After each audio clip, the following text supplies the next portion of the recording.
Hi everyone, I'm Mick Pletcher, and just to introduce myself, I'm the one that co-runs the Nashville PowerShell group.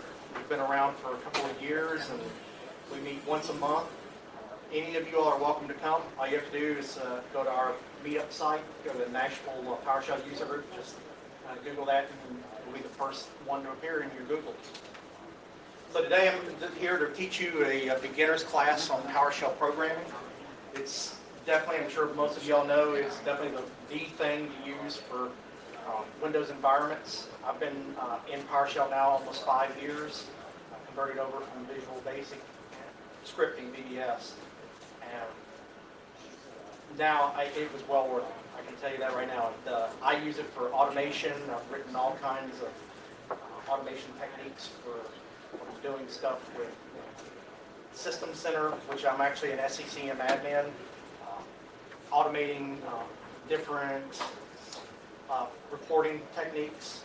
I now have gotten PowerShell where it's got hooks into Orchestrator and generate automatic reports from System Center, Configuration Manager, and tons of stuff you can do. So, any questions before we get started? Anybody here have experience with PowerShell? Gotcha. Just trying to get a, find out how close or how experienced any of you all are, and what's the most exciting thing you can do with PowerShell that most people might not know about? Well, of course, this is a hacking conference. You can actually write viruses with it. Really? Yes, there are actually, I wouldn't call it exciting, at least ones on my side. Yeah. But yes, there are actual PowerShell viruses out there now, and there is hacking. I think probably the most exciting thing, which I did it for personal only because I know Facebook would come down on it. But I've written actually a Facebook defriended app using PowerShell that tracks who's defriended me on there. Wow. So that's probably one of the most exciting things I've done with PowerShell, if you call that exciting. But any other questions? All right. Well, getting started into PowerShell, first thing you do is actually have a command prompt. And all you have to do is come in here, type in PowerShell, and voila, you're right there. It looks almost exactly like regular command line, which, as you'll see, many of the actual commands that you have in PowerShell are the same thing. One of the things I want to go over with is references. When you're getting started out in PowerShell, these three references I'm going to give you are the most important. At least they have been for me. They helped me out drastically when I first started learning. The first one is if you go to the site ss64.com. That site has all the reference materials on what each command does, gives you examples. It's definitely well worth going to that site. Another site, of course, is the MSDN. You just go to msdn.microsoft.com/PowerShell. Microsoft has the same thing. It's a little more technical than the SS64. The SS64 is more user-friendly and giving reference. And then finally, computerperformance.co.uk. That's the other site that I've always used for referencing, and it's awesome also. If you have questions on PowerShell, these three sites will help you more than anything. They're all Facebook groups. In the three sites, all you have to do is type in Facebook search PowerShell. And the first one literally is called just PowerShell. First group, second group is PowerShell scripting. And the third group is the scripting guys, which I'm sure everybody here has heard of. Those three sites, if you've got questions, if you get hung up in PowerShell, go out there, post something. There are lots of PowerShell MVPs that post there all the time, and they'll help you like that. So that's those three sites, and believe me, I've used them a lot. Even still today, when I try to do hooks into other apps, I'm using them. So the first thing you want to do on a system is, once you get your PowerShell up, you got to make sure that you're set to remote sign on your execution policy. Your execution policy basically is a security feature in the Windows environment that stops a PowerShell script from actually executing. And there's several different settings. So the way you know what policy you have is, you go in here and you type in get dash execution policy. Is there tab completion in PowerShell? I'm sorry, Is there tab completion in PowerShell? Get dash and then execution policy, one No. word. yeah, get dash execution policy, then you hit enter.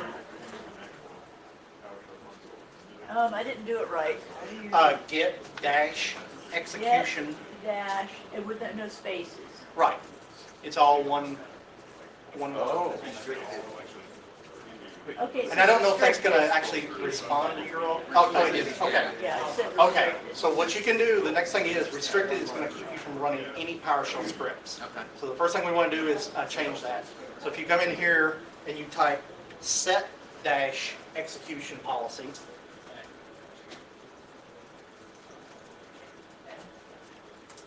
space, and I set mine to remote sign. Remote sign typically is the safest one. It allows you to run everything on your network. So it's all one word. I'm just seeing if is there a way to increase the font size? I think so. Sure. Sorry about that. No, it's. now it says remote sign, so I changed it. Full screen. Yeah, that part off. Yeah. I can't see the space. So we're all SSH in the same user, so whoever changes your remote sign, you just change it for everyone. Thank Oh, you. okay. Can I increase the size of these? Yeah, just pick a larger number. Oh, I see it. I was looking at this one. You're right. All right. 20. 24. There You think we go. 18, 20? Blast away. All right. That good? Yeah. Yeah, That's that's better. much better. Okay, good. Okay, so you do set dash execution policy space. Mine's already set to remote sign, but I'm going to do it again. Remote signed, and voila. All you have to do then is go back and type in get execution policy again, and it'll tell you what your system is set at. This is the security policy that is initially set on all systems is restricted, and it is something that. Go ahead. I was gonna say, is this the same for the multiple Windows versions 7, 8, Yes. 10? Yep, it is. And you can go out, if you're an admin, and set these via group policy, what level of restriction that you want. So that's the first thing that has to be done. The second thing is, you probably want to know what version of PowerShell is actually installed on your system. Now, all systems, if you're starting out with Windows 7, are going to start out with PowerShell version 2. There's actually now PowerShell version 5. The way you find out is, you come in here at the PowerShell prompt and you type $, you type in PS version table. Capitals there. Doesn't have to be capitalized, but I just do it. And then this will tell you what version of PowerShell that you're running. 5.0.1240. That's, you're on the latest, and which is the latest one they pushed. I'm still on 4. Here's what I'm not PowerShell. Is this Microsoft? Yes, this is all Microsoft. Okay, Yep. and are there, I know on my Exchange server, PowerShell for that, is that a different kind of PowerShell, or is it all the same? The difference is, okay, if you're in Exchange, yes. What version of Exchange do you have? 24. Oh, Exchange is built on the PowerShell platform. So everything that you do with Exchange can be controlled with PowerShell. Yeah. All the System Center suite, all the server applications now, they have hooks right into PowerShell. In fact, they're built on the PowerShell platform. So it's that powerful. So as you can see, I'm still on version 4. That's all you're looking for is the PS version. So if you're starting out version 2 is fine, because until you start getting up using, which I'll cover this later, using modules, you're going to be doing the basics. 2.0 covers everything that you would be doing as a basic PowerShell script. So once you get that down, then we're going to get right into actually using PowerShell. So when you're at a command prompt, you don't actually have to be in the PowerShell prompt. You can come out of this. All you have to do is type exit. So let's say we want to run an actual PowerShell script Well, we don't have to go in there. We can actually run PowerShell-file, and we just make a quick PowerShell script here. Unfortunately, we can't do this part. Right. Maybe if like Bark PE supports PowerShell. And PowerShell is, you can edit it straight out of because it's pure ASCII. So you can edit it straight out of any notepad, any editor that you want to use. It doesn't require any special editor. I'm just going to make one that'll do DIR. And then, yes, there are your regular commands. So I got my test right here. And we're going to do -file.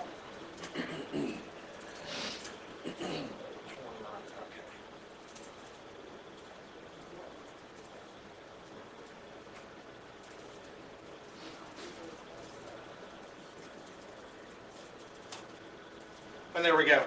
All I did was just create a simple PowerShell script. That's how you can actually execute one from command prompt. You just type PowerShell -file and then the actual name of the PS1. PowerShell scripts are all PS1 files. And it would need that remote execution policy set first, right? Yes. Before you do that. Yes, you will need that part set first in order to be able to execute this. And so there you go. And there are many commands. A lot of people are afraid to go into PowerShell, but PowerShell is not a whole lot different from command line. You can come in here, but we're going to go right back into PowerShell, and I'll show you. So there you go. You just saw me do a simple clear screen. There's a simple dir. You've got change directory, CD. You've got a lot of your same commands. If you made the default application for test.ps1 to be PowerShell, would it then execute that? No, it doesn't. What you have to do, if you want to come in here, like I executed from the command prompt, but if you want to execute it from here, you would just right-click and you have to run with PowerShell. That's a good question. A lot of people get that mixed up. They think that you can just double-click. If you double-click, it's just going to open up the editor on a PowerShell script. So you definitely need to right-click and run with PowerShell.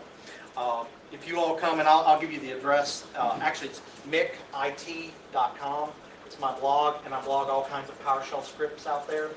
And you can go out there and there's a plug-in here that will give you the access to, which I have already implemented on this one, run as administrator. It has the registry key to allow PS1s to run as admin. So yeah, that's a really good question. So as you can see, we did a simple dir, and it just gave us, it looks a little different, but it gave us a basic directory listing. The difference here with PowerShell and using your DOS is this dir, we can do this and assign it to an actual variable in memory. So let's say we want to assign this, let's say directory, call the variable directory.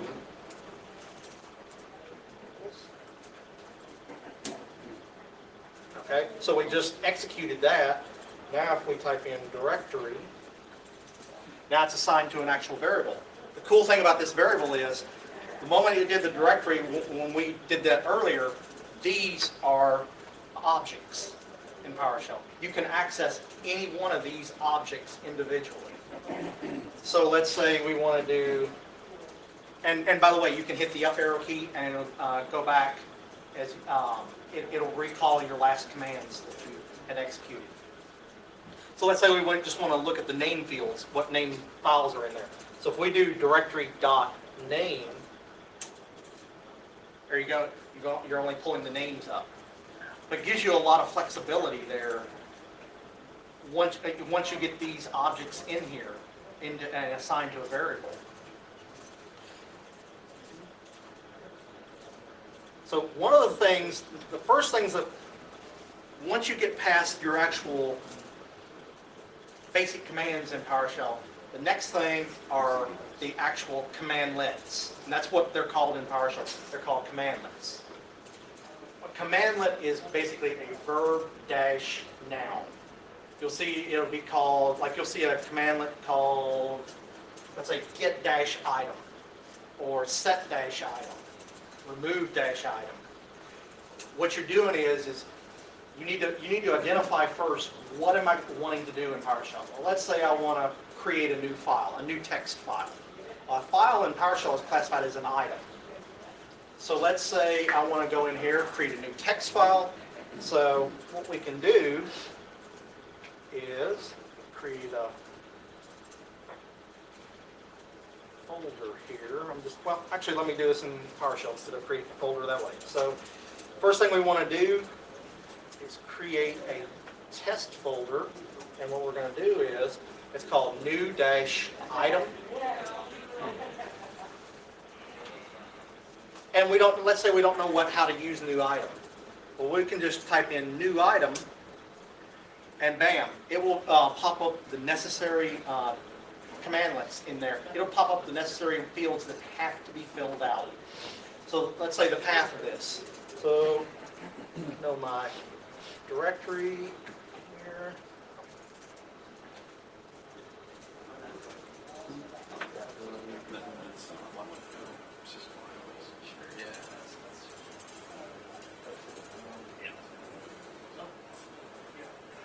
So we're going to create this directory.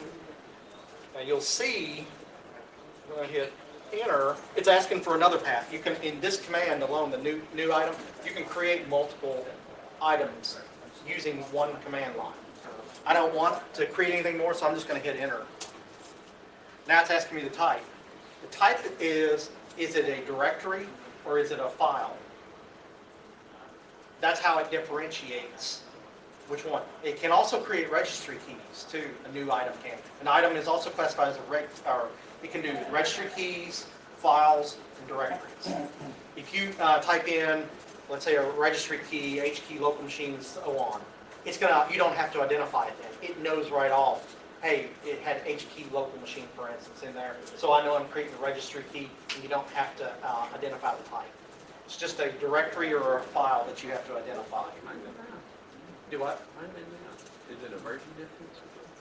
What did it do when you... It just created it. Did it create the folder? You created a file. I was going to touch on that. You see the mode right there where it says A? When you see an A in there, that means it created a file. What he's talking about is, let me go ahead and create this. So I'm going to say directory, and there you go. You touched on a good part I was going to cover. So mine put a D in the first field. If you create a file, it puts an A in the second field there. So you know which one you created. So as you'll see, I'm just going to drag it over here. Can you show us what it would be if you type the command fully out? Sure, I'm getting ready to do that next. I'm just guiding you through if you're brand new and you need a little help, and then we're going to do the get help next, and then I'm going to show you the whole command typed out. And you can type command and then the command, so command get item, get my command page. Right. So here's the directory it created right here. So let's say we want to do this as a full command. Well, I'm going to delete this. Well, actually, we'll delete it from here. So we want to get rid of the test we just created. So we can come in here and actually type in remove dash item. It's still an item, but we're removing the item this time. That's where you got to just kind of logically think. Your verb, which is the first part of it, is what will change. Your item is what stays. And there are lots of different nouns out here to use. So we're going to derived from like C or Microsoft Sharp or something. This is off of .NET Framework, and it does have hooks into the. Of course, it's built on the .NET Framework platform, but you can actually access .NET Framework commands directly using PowerShell. So we're going to remove this item, and this is how it would actually look at in putting it in a full command line. So we're going to type in dash path, C:\\. Users.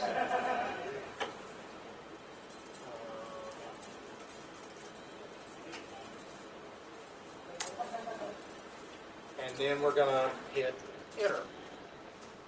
And there you go. It disappeared off the screen. So basically, we didn't have to specify when you're doing a remove, you don't have to specify what type it is, only when you're creating. Sometimes now, you'll have, let's say you're removing a folder, and let's say that maybe it's protected. You can't, it's a read-only folder and a normal delete. You can type in after that -force, and it won't delete it at that point. And that's a command that I pretty much use on everything I write is -force, because I never know if it's a read-only directory. Let's say I'm creating some new file or new directory underneath it. I want it to be able to do it whether or not it's protected or not. So that's how you actually create a new directory and delete one. We're going to go back and create one, recreate it. Didn't have success, I had an error. What did it do on yours? It says, remove item cannot find path because it does not exist, but when I do dir, I can see that the item still exists. And So if maybe you, I didn't type it right. I mean, remove item path using public test, and then, but I do dir, and it's there. This is you? All the, it is not case sensitive. It says it's If I'm a thing here, do a -4. Somebody else may like to remove it first. Hit up there, well, up arrow. Up arrow? Oh, that doesn't work on there. Okay. I was thinking maybe like I was doing there, it was, all right, type in,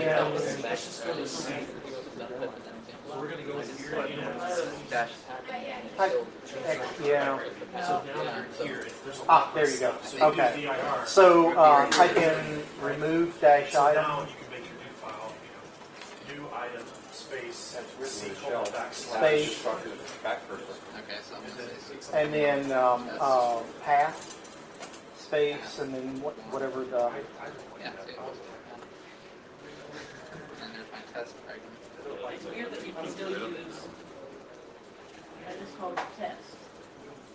and then space, I just copied it as -4. well. I didn't use it, I'm not Okay. Enter. gonna, if it goes around. There you go. Now let me see if it went away, it's gone. That's it.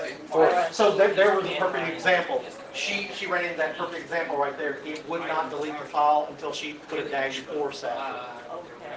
So that's why I always make sure on most of my stuff that I include that at the very end. So I'm going to go back here and recreate this folder. Are we all in the same directory? Somebody else made a test. Yeah, that, I Then made it one. wouldn't let you delete I it. made a file called test. Oh, me too, that was probably my Maybe we can flip it. Yeah, yeah. Maybe we deleted it. Yeah. So we got my folder back, and let's say we want to rename. You can rename an item too. There's all kinds of different things, like all the item stuff. You can do a get, set, new, rename, copy. You can copy the items. They used to not have that, and that's dealing with files. Did we determine why it didn't prompt me for the type of directory? For when you're removing, No one else created it? because what happens is it defaults to a file. If you don't type in, and actually, this said type, but if you're doing it from a command line, I'll show you this. So if you're doing this from a command line here,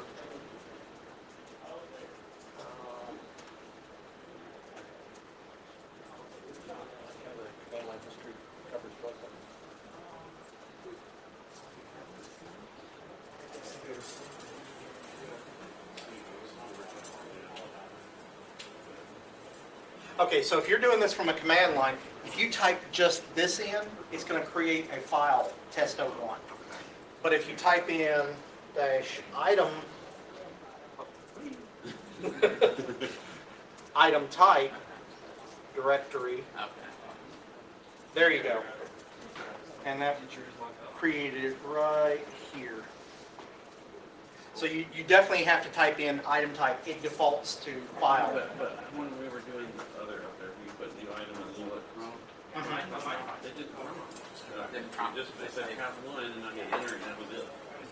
It may be different in 5 now. Oh, okay. Because I'm using 4 right now, so they may have actually changed that where it doesn't prompt you now. Okay, that makes sense. But, yeah, so if you want to do it as a full command line, which is at some point you definitely want to start being able to do.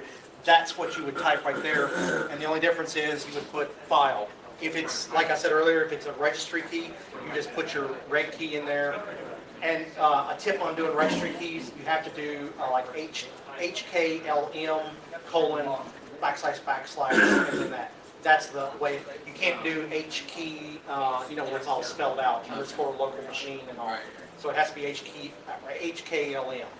And now, does that actually populate a registry, or does it create a file? It depends on what you're creating. You can populate, you can create a key, you can do everything in a registry. Put it right in? Yes. You can use, you can make changes, you can remove keys using this, all that. So, next thing, so we're gonna go back because it should still be in memory. So there was the snapshot I took of the directory. So as I was showing you all, you've got your pipes, and you can actually pipe to these objects. That's what PowerShell is really good at. It's good at making objects. Sure. You created a variable directory and linked it to dir. When you change dir, adding additional files and things, does it actually change the object? I was going to go with or that. add a new object? No, it's a snapshot. Okay. So if anything gets added or deleted to this, it's not going to show it. That's a snapshot at the time I ran it. That's a good question. That's a good way to compare. And friends don't use. Yes. Exactly. Could you repeat that again? I'm sorry. When you do, what he was asking was, when I ran this command right here, assigning dir to directory, is it basically dynamic? No, it's not. It's a snapshot. So whatever is in this now is all that's going to be in the directory variable that I assigned it to. As soon as you exit PowerShell, it's gone, is what you're saying? Yes, it is. Yeah. Oh, I didn't. Definitely. So the next thing is, the next step that you want to go when you're in here is, of course, part of PowerShell is you want to learn how to make if statements. If this happens, then I want the script to do this. It's actually pretty easy to do. So we can start out, and I just want to say the reason I'm doing all this from command line right now is because that's how I actually learned PowerShell. I didn't actually come in here and start scripting right off the bat. I just started replacing command line using PowerShell, so I got used to the commands. Then I took it to the next step of actually writing scripts. So let's say we're going to do our directory first and see what's in there so we know what to... Okay, so let's start with an if statement. So we always do an if statement. You always have to have your parentheses there. You can't do anything without everything being in a parenthesis. So we're going to do if the directory, and this is where we're actually accessing, that's where your columns come into play. So we can do a comparison straight with just the names in that directory. So let's say if the directory is equal, and this is another thing right here that trips a lot of people up, and believe me, I still make this mistake too, coming from VB. Your operands. Your operands are totally different from all the other operating systems you've ever seen. They don't use symbols in any of it. Equals is -EQ, greater than -GT, less than -LT. So you got to get used to the fact that it's not your typical greater than, equal to symbols, the equal symbol, any of that. So that and believe me, that still trips me up. What's not equal to? -NE. Okay. But the nice thing about operands in here is you've got not just your regular set of operands. You've got stuff like -like. You want to see if, hey, is there something in here like, and you put %. Let's say like temp. We got two things here, temp and temp path. Well, you can do if directory name -like parentheses %temp %. It'll find both of them. That's the advantage in here. There's also other ones called match. You can match them up. say you want to make sure that there's something exactly like this in there, it'll search for anything that matches that. So the operands are pretty cool. It's just getting around, getting used to the different wording that they use. So we're going to do dash equals, and let's say config. And then you need the curly brackets. That's what comes next in your if statement. So you do your regular parentheses, and then you do curly brackets for your then and else statements. So we're going to do curly bracket, and I'm just going to write this out to the screen. So the right host command exists. So basically what I'm saying is, if directory name is equal to config sys, then write to the screen, that's what right host does. Write to the screen, it exists. Is there a PowerShell specific one you created back or whatever? So that, like when you do that, you can like get return and you can get your curly braces and everything. You're saying like be able to do a conversion between the two? No, not so much conversion, but just formatting your code so that it's readable. Oh, definitely. Stringing it all out. Yes, there is. And when I get into the ISE here in a little while, I'll show you the convention. Because I was brought up when I went to college, software engineering, and I still use software engineering techniques when I'm like declaring, disposing of my variables, all that. Not many scripters do it, but here's one of my arguments for declaring and disposing of my variables. It's not necessary in PowerShell, but if you're in there and you're debugging, and I mean, some of my scripts have been 1,000, 2,000 lines long. You're debugging, you're going through, and that list keeps on growing and bigger and bigger and bigger of variables in there, and you haven't disposed of them. Imagine when you get to one and you're trying to find it, and you're in another function, and that list is so long. That's why I declare and dispose of all my variables, just for that reason. So is the alligator brackets there, or are they working as a then? Yes. So if and then. There is no then in here, but there is else. So basically, yes, you're right. This immediately would be, like if you're in Pascal, it would be a then statement immediately after. And there you go. It does exist in there. It found it. But back to what you were asking, yes, you can do a else statement.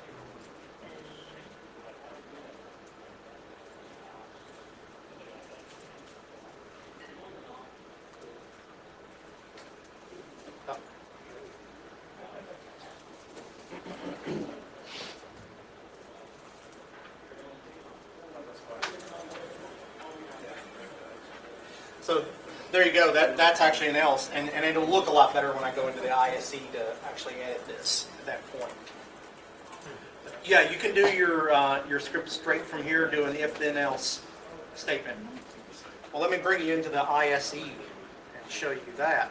And that's just an FYI, talking about the ISE, which is the script editor that's built into the Windows operating system for PowerShell. That's what the icon looks like when you go in. So if you just double click on it, this one's not associated. If we go in here, right click and edit,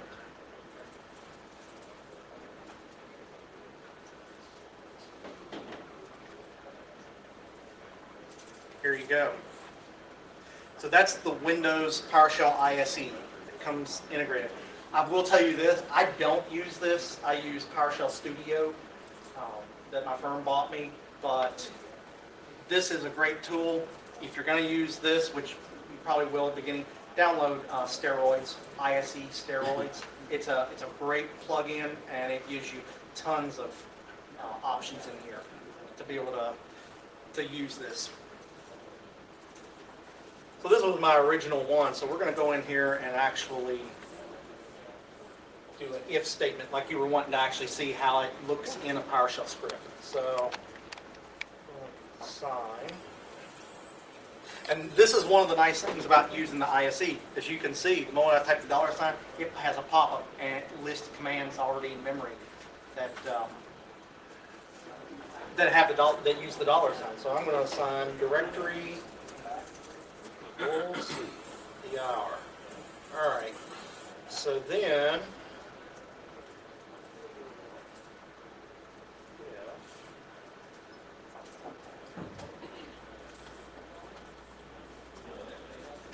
as you can see, it automatically does the drop downs for me. So Let me go back here and show you that. on your declaration, Mhm. is it assigning a type based on what it sees over there on the right, or is it just like, say, variant for the variable? You're saying it is, so I mean, it knows it's a type of directory, right? yes. And it, because of the command it sees there? Well, it doesn't know that yet. Well, I take that back. Yes, it does. I'm sorry, you are right about that. Yes, it does. So it automatically filled this in because dir is a built-in command in PowerShell. So PowerShell already Okay, knows it. so if you threw it some other value that's just a value, do you also have to declare a type, or will it? You don't, no. I do, like I said earlier, I do declare types, which I'll show you how you can do that here in a little bit. So as you can see already, it's already got all the fields for a DR, and I'm just going to use the name field here. That's one of the nice things about using ISE. When you start to use commandlets in here, you'll get the help right with them. That's a huge, huge help. So we're going to do dash, and there you go. This is what I was talking about earlier. Here's all your operands when you're entering an if statement. So you got like your bit. You've got bit fields like the XOR, XAND, all those. Your AND. You got, that's right, I forgot about that. You got contains, if it's a string. So you got a ton of different operands in here. There's your I like. You can do is, if it's like a, is does like a, if it's a string value, for instance, or is an integer, checking the type. So it's very powerful on this part, but we're looking for equals. Yep. And where are some of them?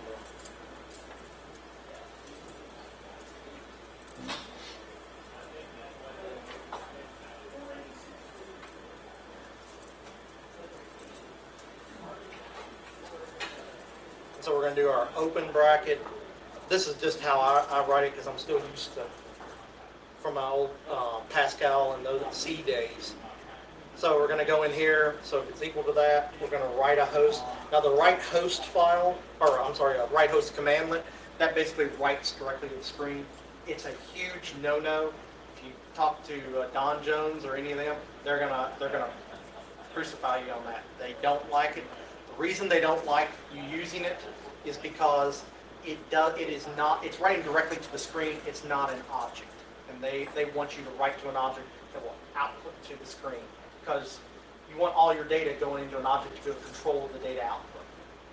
Basically that's their reasoning.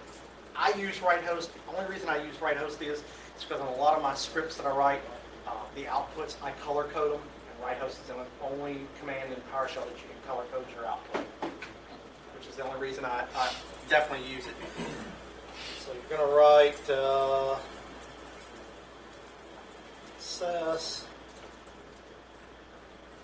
And actually, that mistake I just made is a good point here. If you're putting a field in here, like let's say test PS1. Let's say test PS1 had a quotation mark in it.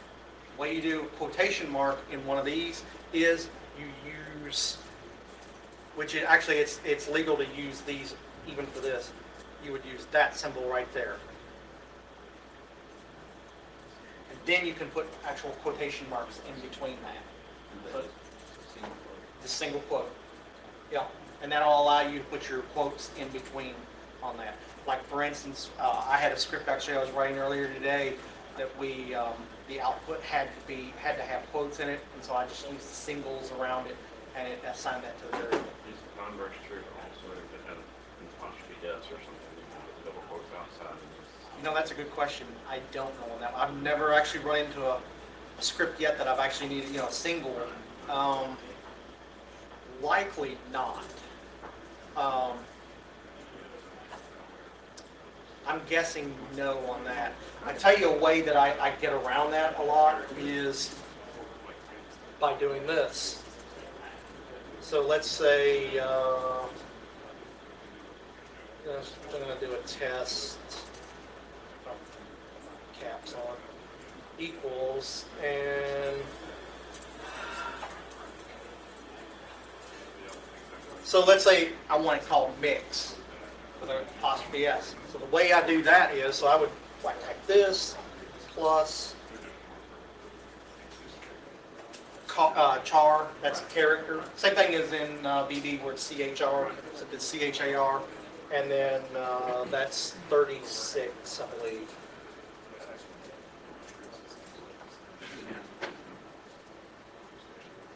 And there you go. That would put Mick, the apostrophe, and then S. Okay, so for your alphanumeric, the calculation is plus sign. Yes. Not the after. Right. So anytime you're wanting to, you know, make a, like this is going to be a string, you just put the plus in there, and for stuff like what you said, I use the ASCII table and the characters. Same thing if I need quotation marks in there. Sometimes I'll do the single, but a lot of times I'll just do this. That way I know, and I do that a lot when I need spaces in between characters. So that way I don't miss it. I know exactly, hey, there's that, you know, that ASCII input there, character 32, and I know that's a space, and I don't. It's easy to miss that in there. So I usually do that. So let's run this. So you can come up here and you can run the script here. You gotta save it first. And there you go. It did my success. Yes, the test PS1 exists. And then this actually, I forgot to output this. So what you can do is to output it back out to the screen. All you have to do is type the variable in. And the moment it runs, we run this.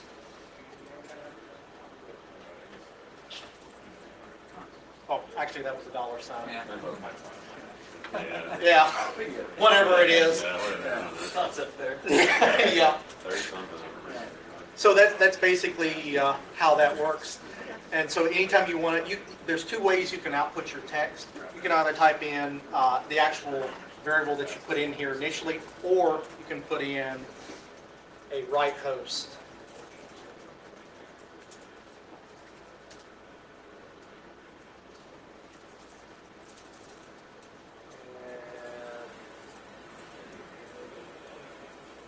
And there you go. It does the same thing by doing either one of them.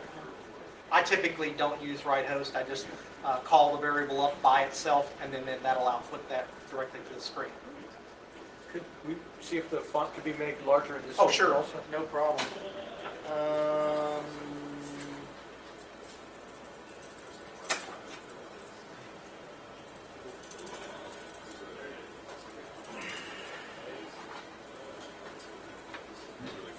Control N.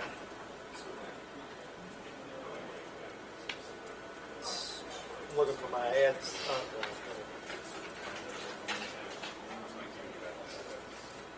There you go. Is that better? Bigger. Bigger still.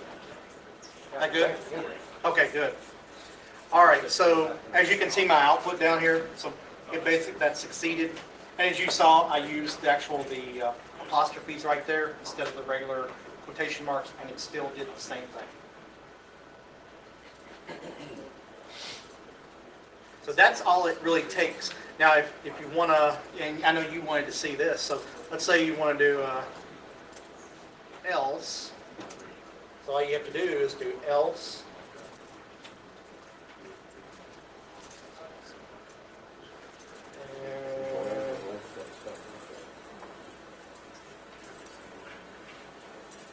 And as you can see, it automatically fills out what I was typing. And we're going to do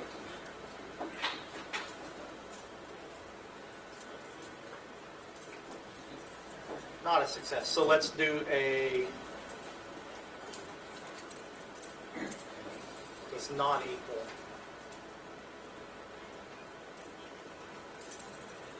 Well, probably because it still was a success because it is actually there and it's doing that test. Well, there you go. I guess because it's still there. There's something that. And there's other stuff in that directory that it still was successful. I'm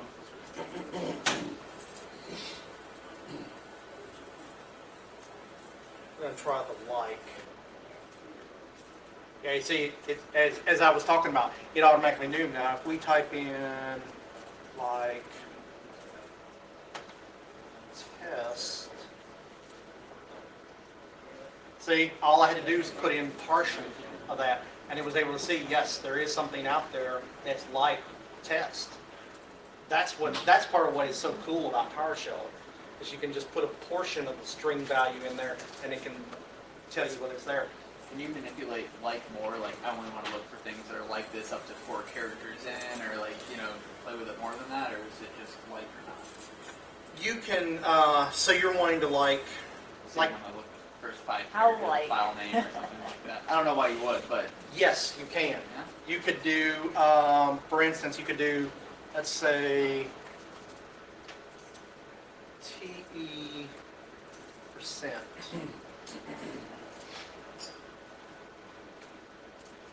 I'm trying to think which one it is. TE.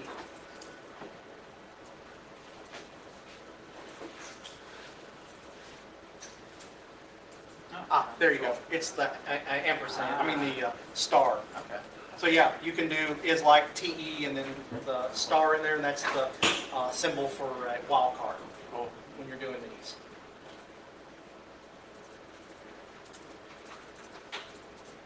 So that's all that is. So let's say, all right, let's say in our directory here, we're going to do, and you can actually come down here while you're doing this. You can come down here Yeah. and work straight from there if you want to see. Like is sort of like basically a Regex, you can kind of doing that, you know, so you kind of put like regular expressions in there that kind of do the search. Oh, Exactly. You can. So we know we got our directory there, the full list of everything in there. So let's say we want to iterate through that list. Instead of like doing a search like this, let's say we want to iterate through each item in that variable. Well, we can do that by using the for command. So we can do for each, and then we're going to call, Actually, I think actually it's match, that's like you can actually look at it exactly. Oh, Regex. that's awesome. so we're going to do, we know the directory contains a list of files in there, so we're going to go through and iterate through each one. So we're going to use the for each command. The for each command basically is going to pull up each item in that assigned variable, and it's going to iterate through the whole list. So we're going to do for each file in the directory, and we're going to do this, put a close bracket. Now, I'm just going to let it display the file, the whole thing. And when I run this, it brought up the same thing. It was able to iterate through each one. Well, if I did like file dot name,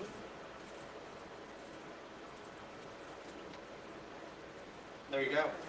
And that will let you iterate through each item in an array. Because that's basically what this is, this variable now. It's an array that contains all the list of files in there. And this for each statement is allowing me to assign each item as it iterates through each item to the variable file for me to actually process and look at. So on your, what your file dot name, the dot name part, is that considered a property of that object?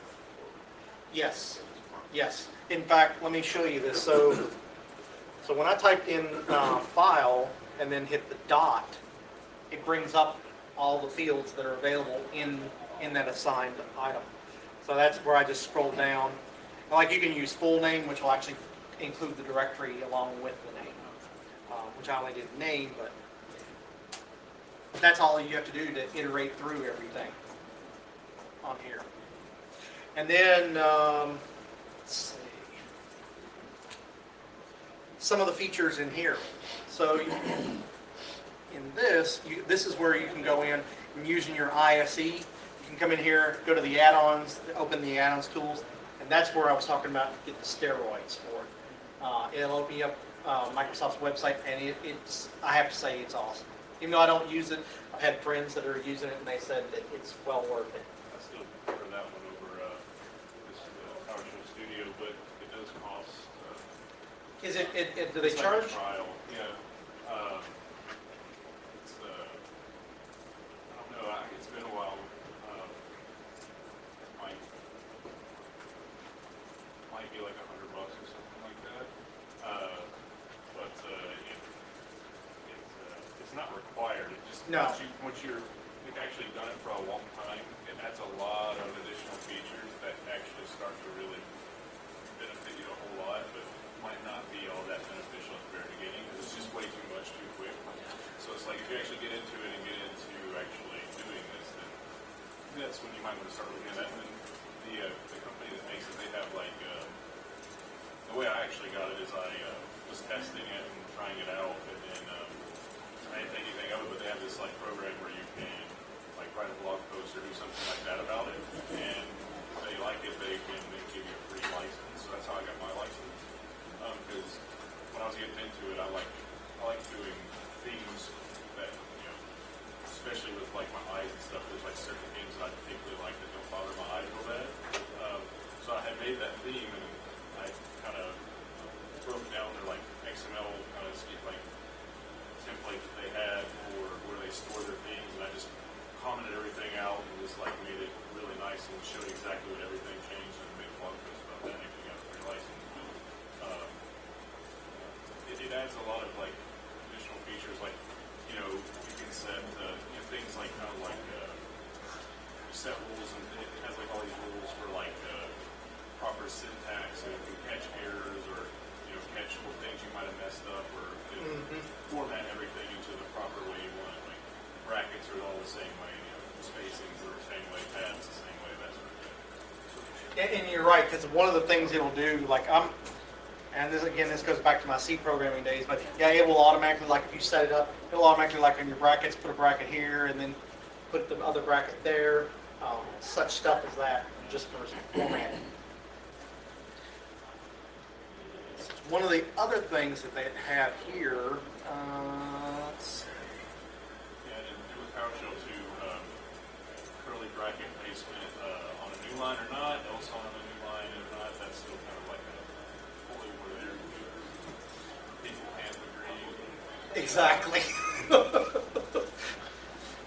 So in here, if you come into the commands window here, you can actually pull up, let's say, add registry key item, and it will give you the details. It'll give you all the fields. You can go in here and actually fill these fields out.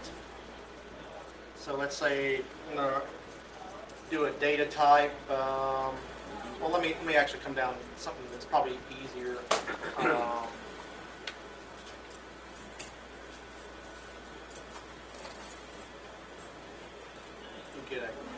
Get service, which is one of the other things I was going to go over. That's another very commonly used one, the get service command. So basically what the get service command is, it gets you all the tasks that are currently running on your system. You need a list of tasks on there, that's what this will do. And you can do just like I've done here with the directory, assign that to a variable, and then search through. You can, if you need to end one of them. Same format goes like with service. You got to think this is service. So you can get a service, you can stop a service, start a service, restart a service. That's the kind of mentality you got to start thinking about, like a service, an item, whatever you're looking for, registry. You just got to think of it in that kind of mindset, and then think of what do I want to do with it. So let's say we want to do get a service. Well, we're just gonna, there's no reason to fill these out because we can actually get all of the, so there you go. It gives us a list of all the services that are running. So let's say we want to actually do it in here. So we do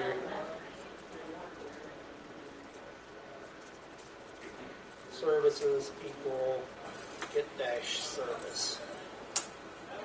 And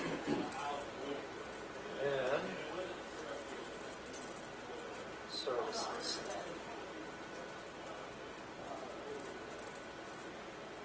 So there you go. And now it's actually assigned to the variable services and it's got a list of all of them.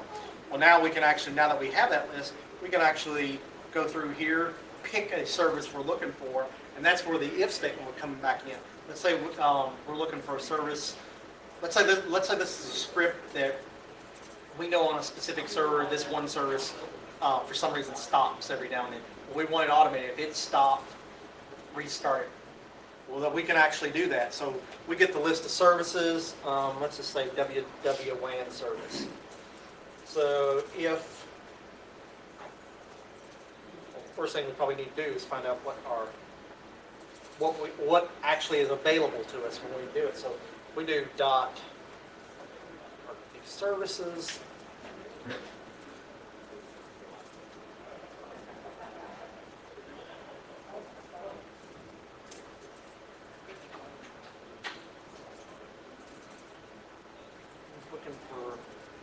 Actually, I'm looking for a name in here. That's not a good one to use. What we can do is, if you don't know, like I thought, that's a good example. I thought it would be called name.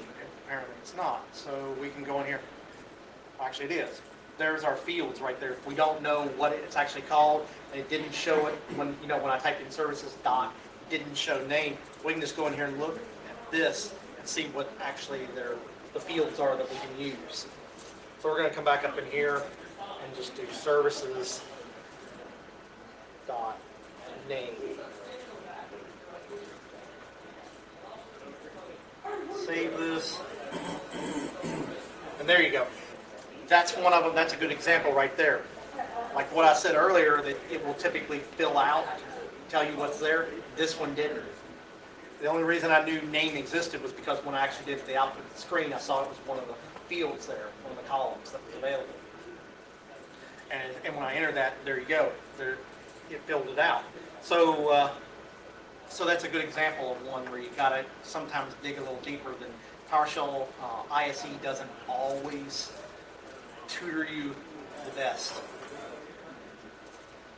You can also pipe to get dash member, and it'll give you over the fields like that. Yes. I usually, like on the beginner classes, I don't cover piping. And the only reason I don't cover piping is because for a lot of people, piping is just the most difficult thing to learn in PowerShell for a lot of people. It's not hard, but it's just hard to get the concept down. Basically what piping does is, like what he was talking about here. So let's say I did, just to show you an example, services, and a pipe is your vertical line, and get dash member. So let's say I don't want to, I just want this displayed, I don't want anything else on, or this to come back. This is your, if you put a pound sign in front of it, I guess hashtag some people call it now. If you put a hashtag in front of it, it will comment it out. That's the commenting in here. If you want to, another thing is if you want to comment a whole bunch of lines, you do less than symbol, hashtag, and then everything down beneath that will be commented, and then you do a hashtag, and then greater than symbol at the very end to do a whole bunch of lines at once. So if we do that and run it,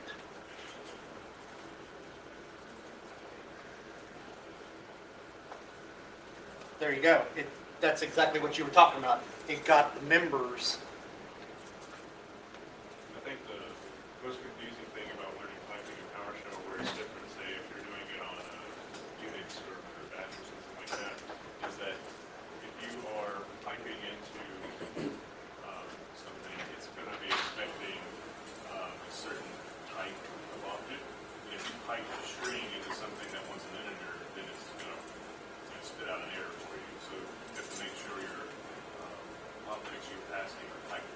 Exactly. And the thing about piping is, it's nice, it's convenient for length of scripts, but it's not necessary. It's just to make your script a little shorter. That's all it does. Most of the scripts I post out on the net, I don't use piping, just for the fact that I want them to be understood by most people, no matter what their level is. So that's the main reason I don't use piping. But it does come in handy, no doubt. So yeah, that's a really good example right there. So basically, when I did the get member, it tells what each one of these. Let me actually give a little more here. And there you go. That's what it's telling, the name of it, and actually what it's a member of in PowerShell in the output. So that's basically what piping is.